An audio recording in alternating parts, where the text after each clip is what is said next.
What's up, everybody? Welcome back to Pens and Tea. My name is Carrie, and today we're talking about another fountain pen. I know, shocking, right? Today we're going to be talking about this pen here, which is the DeNobil 500. It's an odd name, or DN500, I should say. Editor Carrie here. Actually, I've already edited this video. I'm now going to re-edit, adding this clip in. What you're about to see is a take it or leave it review. So I had actually filmed this review about a week ago to when I'm talking to you now. And then I got an email from the folks over at DeNobil actually letting me know that they've shut down their business. So you can't buy the pen anymore. I don't have any details as to why they shut down. They just let me know that they're gone now. They're not filling any orders. They're not doing any pens. They're just gone now. So I don't know why. You're about to see my true thoughts on the pen. Yeah. So I just wanted to let you know that everything I said in the video remains true. They're my accurate thoughts on the pen, but you just can't buy it anymore. So enjoy the review. I'm imagining the DN stands for DeNobil, but I don't know for certain. It is, first and foremost, I did not pay for this pen. I did not purchase it. It was sent to me for the purposes of review, but I'm not being paid for the review, so all thoughts and everything like that are my own. I've got my little Galen leather notebook here that I took some notes in while I was using the pen, getting to know the pen, feeling it out, all that kind of good stuff. So I'll read really quickly what I wrote here. I said DeNobil DN500 has a fine steel nib, which I've inked up with Kaweco Palm Green because I'm very familiar with that ink. I said decent writer, but the pen's a little bit basic. And the reason why I said that is because there's nothing to it. It's just a solid, pretty much flat color. Nothing really going on, which is not necessarily a bad thing. Sometimes you don't want big, huge, flashy pens. And there are other colors. There's like a sand color, a blue color, a black color. Obviously, there's different finishes that you can get. There's like gold and silver. So you can kind of choose it to your liking.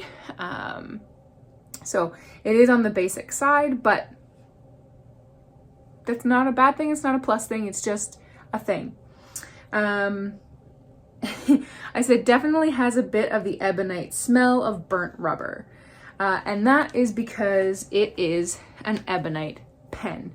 The whole body, everything is made out of ebonite, except for obviously the trim ring that's towards the bottom and the clip itself.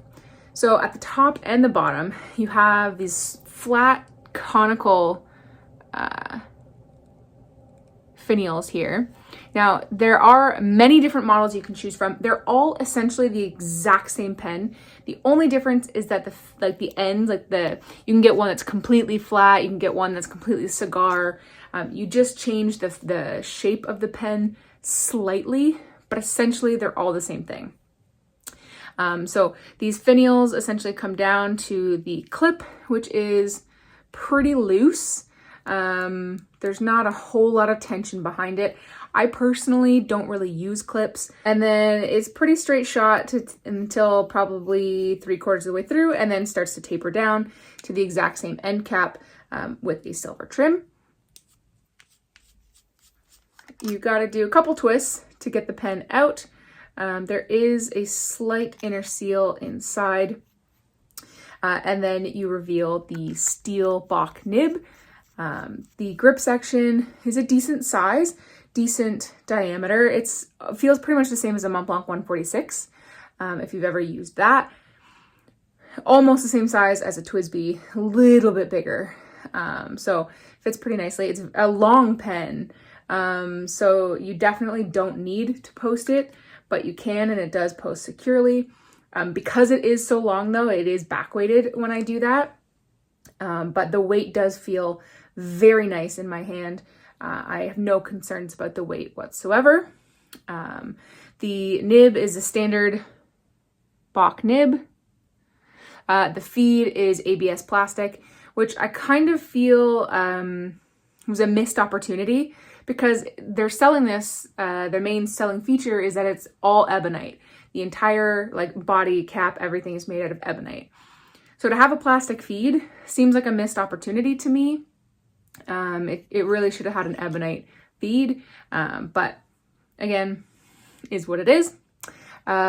Just basic inner barrel there, standard international converter, which, like I said, I have inked up with Kaweco Palm Green. It is a little chunky here where the converter goes in, and I think that's probably just so that they can get a bit of girth for the actual barrel itself. The biggest problem that I have with this pen is actually the step up between the grip and the threads. The threads themselves are not sharp, but that step up is definitely noticeable. And my thumb does rest on the step up. You know, my pointer finger and my middle finger are fine, but my thumb does rest on the step, and I do feel it. So it is a little bit uncomfortable for long writing sessions. So I do wish there was less of a step. It's not sharp, it's just noticeably large. Like it's there. You're not going to get away from it. So that's really the only thing that I don't like about this pen. It writes really well, which you're going to see in a moment. And I suppose that's really the basic function of a pen, but I don't love the feel of that step. The other thing is the price point. So all ebonite pen, which is pretty cool, but at this point for this price level, and it does ship from Moldova, which is kind of cool. I don't know about the pricing, to be honest. Right now, it's priced at $379 US, which equals to $385 Canadian. Oh, I forgot to say it does have DeNobil stamped on the inside, which you cannot see in this lighting, but you will in the close-ups.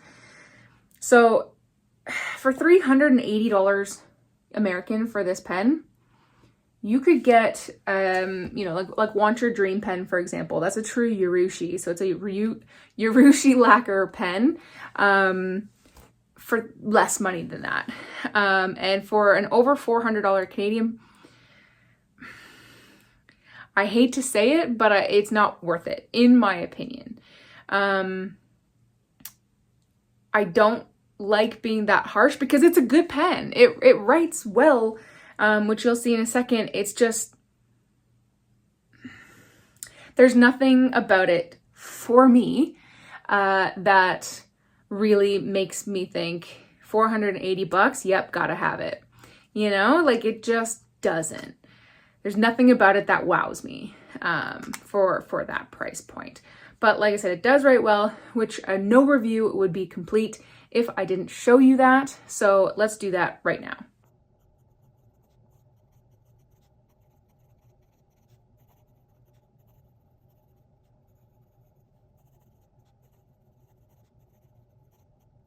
Okay, the quick brown fox jumps over the lazy dog.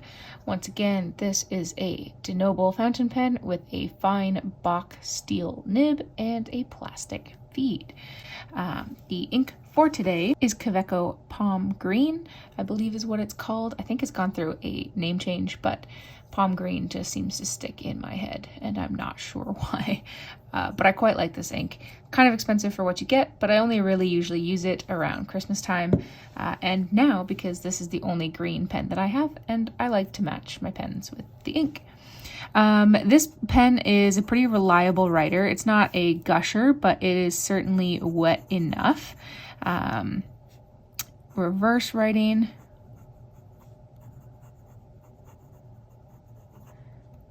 Can definitely get you down probably an extra, I wouldn't even say that this is like an extra fine, but it's finer than the fine nib, and it actually feels pretty pleasant, and it certainly keeps up with ink flow, so that's kind of cool.